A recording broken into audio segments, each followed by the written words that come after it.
역사 속 비범한 여성들. 남편의 스승이 된 여성 문사.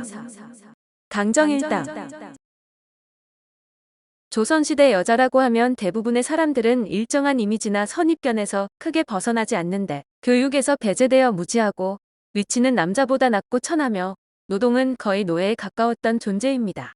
19세기 말 서양 선교사나 여행자들의 시선에서 유래한 이런 이미지는 부분적인 진실일 수는 있어도 조선 여자의 전부일 수는 없는데 강정일당만 해도 무지나 억압의 이미지에는 전혀 맞지 않은 삶을 살았습니다. 가난한 선비 집안의 외동딸로 태어난 강정일당은 유난히 총명하면서 효성스러웠고 20세 때 6살 연하의 윤광현과 결혼한 후에 시부모와 남편을 섬김에 있어 몸과 마음에 흐트러짐이 없었던 여류문사며 성리학자였습니다. 정일당이 세상에 눈을 떴을 때 맞닥뜨린 것은 끼니조차 잊기 어려운 극심한 가난이었는데 조선 후기에는 신부는 양반이지만 생계가 곤란한 가게들이 많은 바 강정일당의 집이 그랬습니다. 충북 제천 근우면 신촌에서 태어난 그녀는 결혼 전 외할아버지와 부모에게서 사서 삼경 등을 두루 익혔고 시서의 재주를 보여 주변 사람들에게서 백세의 중거가 될 한천인이란 칭송을 얻었던 여성이었습니다. 정일당 어머니 안동권 씨는 태몽에서 이 아이는 지극한 덕이 있어 너에게 맡기니 잘 기르라고 했으며 자라면서 항상 성격이 온순하고 정결하였다는 기록이 있습니다. 20살이 되어 인근 충주에 살던 6살 아래의 윤광현과 혼인을 하지만 시집 역시 주거 공간이 없어 가족들이 뿔뿔이 흩어져 사는 형편이었습니다. 혼인을 하고도 그녀는 어머니를 따라 바느질과 배 짜는 일로 생계를 잇다 3년이 지나서야 남편과 함께 살게 되는데 윤광현도 생계를 잇느라 공부에서 손을 뗀 지 오래였습니다. 그들은 과천의 외딴 빈집에 들어가 살며 서당을 열고 삿바느질로 생계를 도모했는데 가난이 일상이었던 시대에 학동이나 일감이 충분할리 만무했습니다. 결혼한 후에도 3년간을 친정집에서 살아야 했을 정도로 비난했으나 시댁조상을 섬기고 친척 이웃 사람과도 덕을 베풀어 모범을 보이면서 시어머니에게 예의를 실행했다고 합니다.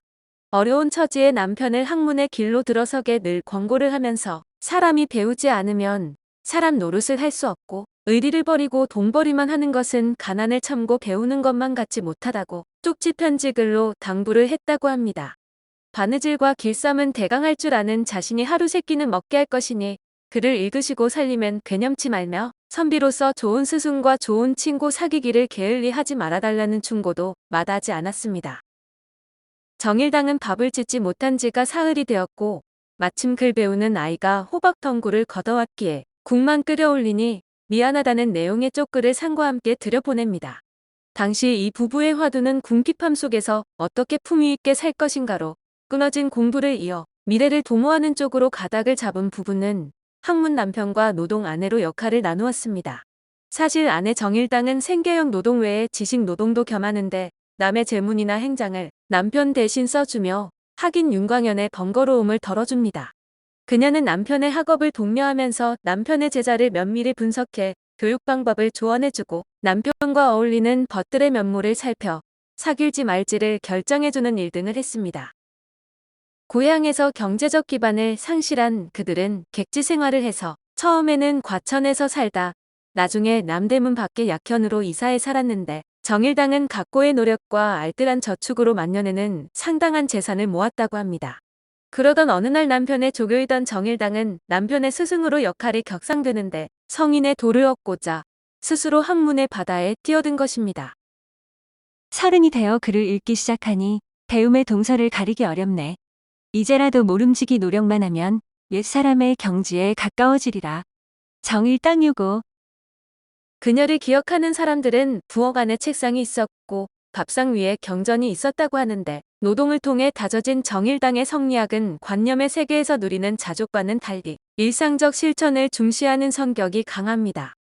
영양결핍인지 그들의 오남 사녀의 자녀들은 1년도 되기 전에 모두 사망하는데 이 비운을 딛고 부부는 더 큰 가치를 위해 정진합니다. 공부에 힘을 내지 못하는 남편에게 성현은 남자이고 당신 역시 남자이니 무엇이 걸림이 되어 성현이 되지 못하겠습니까? 라며 독려하던 정일당이었습니다. 정일당은 가난했을 뿐 아니라 몸이 허약해 평생을 고생했는데 만년의 병으로 신음하다가 순조 32년인 1832년에 타계했습니다.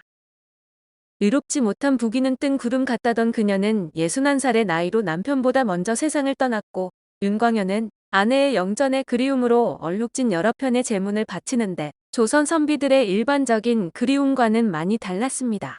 윤광현이 아내를 잃은 것은 단순한 내조자가 아닌 한 스승을 잃은 것으로 몸과 마음의 양식, 즉 삶의 전부를 주던 아내가 떠났다는 사실을 도저히 받아들일 수 없었던 윤광현이었습니다. 공부하다가 의심나는 것이 있어도 누구에게 물어볼 것이며 내가 뭘 잘못하는 게 있어도 누가 바로잡아 줄 것이요. 윤광현은 아내의 사주기를 맞아 문집을 간행하는데 당시 이 사건은 특종감으로 여성의 문집을 간행한다는 사실도 그렇지만 생계도 힘겨운 처지의 아내의 원고 뭉치를 들고 동분서주하는 남편은 빈축을 사기에 충분했습니다. 문집을 내기에 앞서 그는 아내가 남편인 자신의 이름으로 썼던 예전 작품들을 모두 원작자로 돌려놓았습니다. 이른바 대부자작의 이름을 단 작품들은 친족이나 지인들을 위한 행장, 제문, 묘갈명, 해고나 추모, 상례 제례 문답 등에 이르기까지 매우 다양했습니다. 그녀의 대작은 남편의 위상을 높이려는 뜻이었겠지만 결과적으로 여성에게는 허용되지 않았던 사회적이고 공적인 학문 토론의 장에 참여하게 된 것입니다. 남편 먼저 세상을 떠난 정일당은 정일당유고에 남겨진 재석가문, 야좌, 청추선, 탄원 등 40여 편 한시를 남겼으나 한결같이 교훈적 내용이 강조된 서정시들입니다. 정일당 인물평에서도 우리나라의 신사임당과 윤지당 두 부인의 덕행이 있었는데 사임당은 시를 잘하고 윤지당은 문장을 잘해 이름난 분들이 다라고 적혀 있습니다. 정일당은 도학뿐 아니라 시와 문장 글씨로도 유명했는데 그녀의 시는 대부분 자신의 학문과 수영 혹은 도덕적인 훈계를 담은 것으로 그 주제는 학문의 집념, 심성 수양, 자신과 남들에 대한 도덕적 훈계 등에 집중되었습니다. 산문 역시 문체가 질박 강건하고 도학적인 취향이 있으며 간명한 문체에 자기 성찰의 내용을 함축적으로 표현한 문장이 많았고 글씨는 매우 강건하고 단정했는데 강인한 심성 수양에서 온 것입니다. 이문지당과 강정일당의 철학이나 문학은 조선시대 여성사회에서 매우 특이한 사례를 보여주는 것으로 이를 통해 조선 후기 성리학의 여성계 보급과 점증하는 여성의 학문 활동 및 의식 성장을 이해할 수 있습니다. 조선시대에는 여성의 사회활동이나 교육과 문화에 대한 제약이 심했지만 그런 환경에서도 학술과 문예에 종사하는 여성이 점차 많아졌고 이문지당이나 강정일당 같은 사람이 나타나게 되었습니다. 18세기 이후 조선 사회에서 일어나기 시작한 여성들의 의식 성장은 근대적 맹아를 보여주는 것으로 부부라는 인연에도 숭고함이 있다면 바로 정일당 강씨와 윤광현의 경우가 아닐까 생각됩니다. 한편 경기도 성남시 성남문화원에서 매년 성남 지역 발전에 기여한 여성을 대상으로 시상하는 강정일당상을 수상하는데 성남시는 1986년 강정일당의 묘를 성남시 향토 문화유적 제1호로 지정한 바 있습니다. 정일당 강씨묘는 2024년 6월 성남시 향토유산 보호조례가 개정됨에 따라 성남시 향토유산 제1호로 변경되었고 강정일당은 2005년 8월에 문화관광부에 이달의 인물로 선정되기도 했습니다.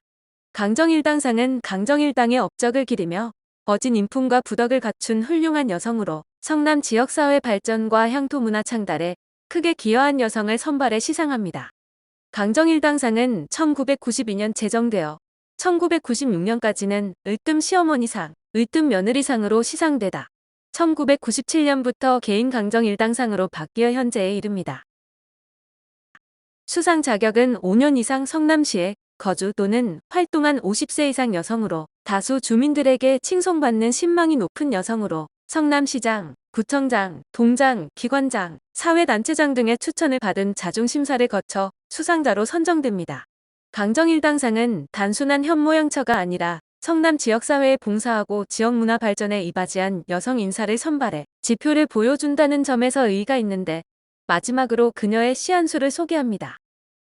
만모경축이 산성난 석양 어느덧 나무마다 가을빛인데 저녁 노을 어지러운 매미 소리 침음 건물성 리마독 방황 제 세상 다하는 게 슬퍼서인가 쓸쓸히 숲속을 홀로 헤맸네. 오늘 역사 속 비범한 여성들은 남편의 스승이 된 여성 문사 강정일당이었습니다.